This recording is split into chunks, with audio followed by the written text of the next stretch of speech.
태양광 설비가 폭증한다. 그런데 대정전이 터진다. 이 말이 과연 무슨 말일까요? 여러분 이걸 한번 보세요. 이걸 한번 보세요. 발전소의 출력 제어 일수 현황입니다. 이 출력 제어라는 것은 쉽게 말하면 과부하가 안 걸리게끔 만드는 거예요. 과부하가 걸리면 펑 하고 터지잖아요. 전력이 수요와 공급이 일정하게 맞아떨어져야 돼요. 그런데 수요는 적어졌는데 공급이 많아진다고 생각을 해보자고요. 공급이 많아지면 어떻게 되겠습니까? 펑 하고 터지는 거예요. 그래서 공급을 제어하기 위해서 출력을 제어합니다. 발전소를 스톱시키는 거죠. 발전소를. 그런데 이 출력 제어 일수가 계속 늘어납니다. 여러분 보시는 것처럼 2021년에는 3건밖에 안 돼요. 2022년엔 건수도 없었습니다. 2023년도 건수가 없었어요. 2024년 1년 동안에 27건이나 있습니다. 27일이나 있었습니다. 27일. 출력 제어를 한 거예요. 전기 생산하지 마. 전기 생산하면 안 돼. 전기 생산해서 보내면 과부하로 터져. 이야기예요. 그런데 2025년을 보세요. 지금 1월에서 4월까지는 더 심하죠. 31회나 있었습니다. 31회나. 물론 말입니다. 전력 수요가 봄이나 가을은 낮아요. 그죠? 여름이나 겨울은 높고요. 그렇기 때문에 봄이나 가을에 이런 일이 벌어진다고 하지만 벌어지기는 하더라도 너무 많이 벌어져. 너무 많이. 작년 한 해 동안에 27건인데 올해 4월까지 31건이라는 것은 그만큼 여러분 전력의 공급이 불안하다는 거예요. 들쭉날쭉하다는 거예요. 들쭉날쭉.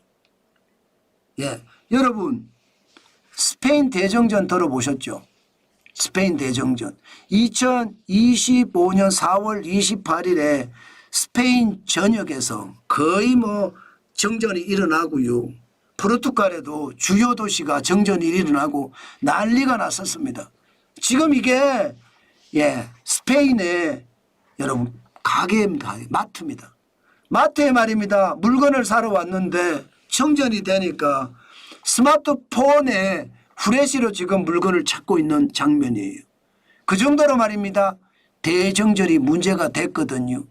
이때 스페인의 대정전이 왜 일어났느냐? 아직까지 정확한 이유는 파악하지 못하고 있습니다. 그런데 지금까지 파악한 내용을 보면요. 결국은 이상기후 때문이다. 이렇게 이야기합니다. 이상기후 때문에. 보시면 유도 대기 진동에 따른 발전기 차단 과정이었다. 이 말이거든요. 무슨 얘기냐. 유도 대기 진동. 복잡한 이야기죠. 어려운 이야기죠. 쉽게 말하면 극심한 온도 변화 때문에 이게 대기에서 진동이 발생을 했고요. 대기는 하늘이죠. 하늘.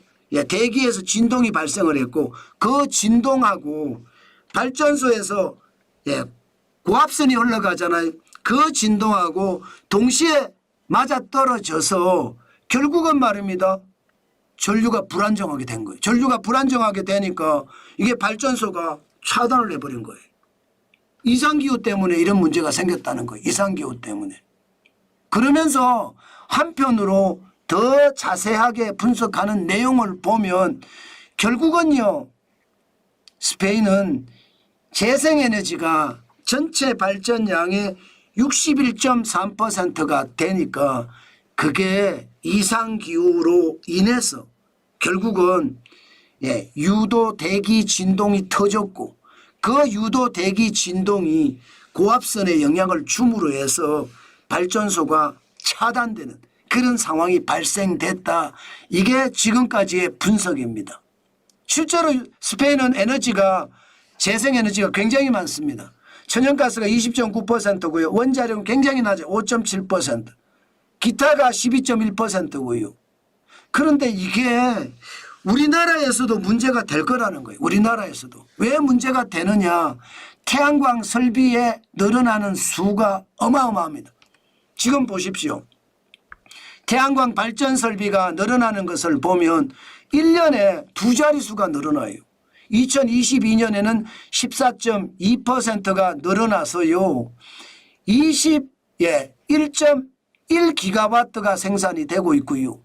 또 2024년에도 13.1%가 늘어나서 27.1기가와트가 생산이 됩니다. 올해는요 32.9기가와트가 생산이 된다는 거예요.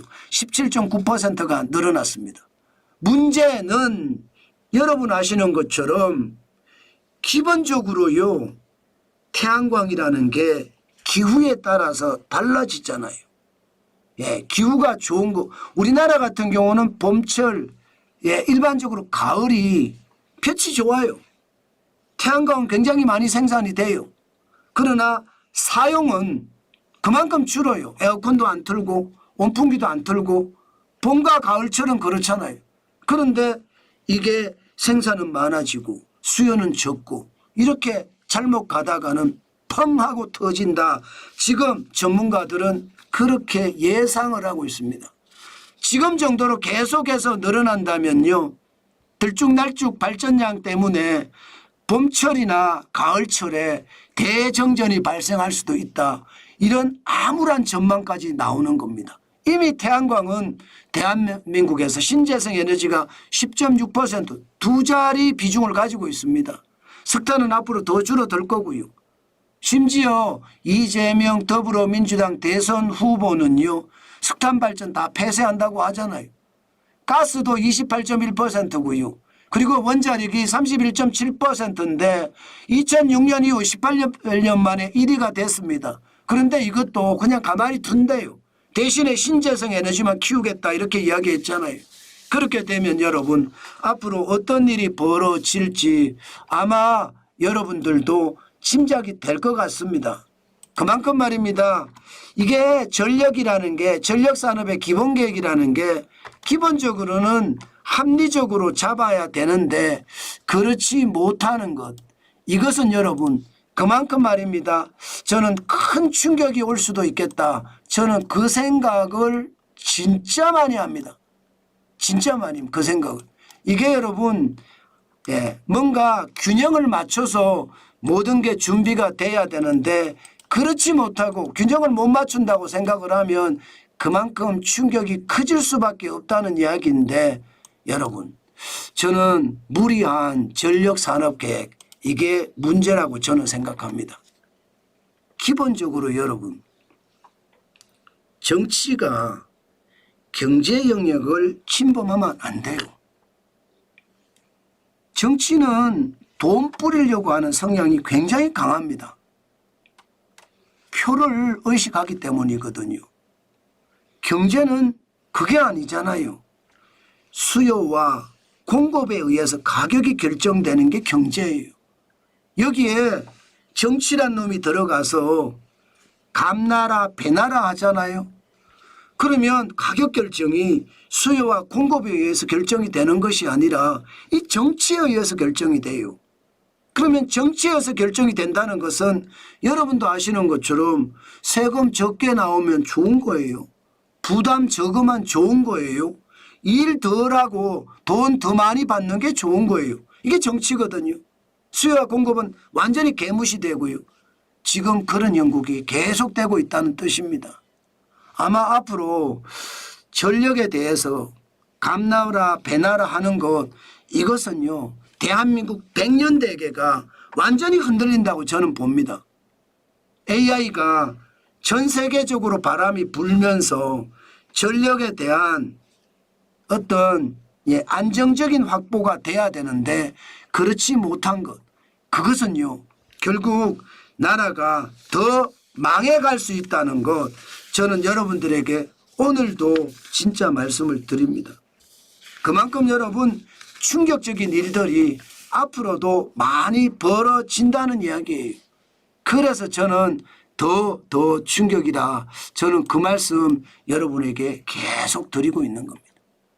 예. 그만큼 여러분 우리나라가 생각했던 것보다가 지금은 굉장히 충격적인 상황으로 지금 가는 것은 아닌가. 저는 그런 생각도 지금은 하고 있습니다.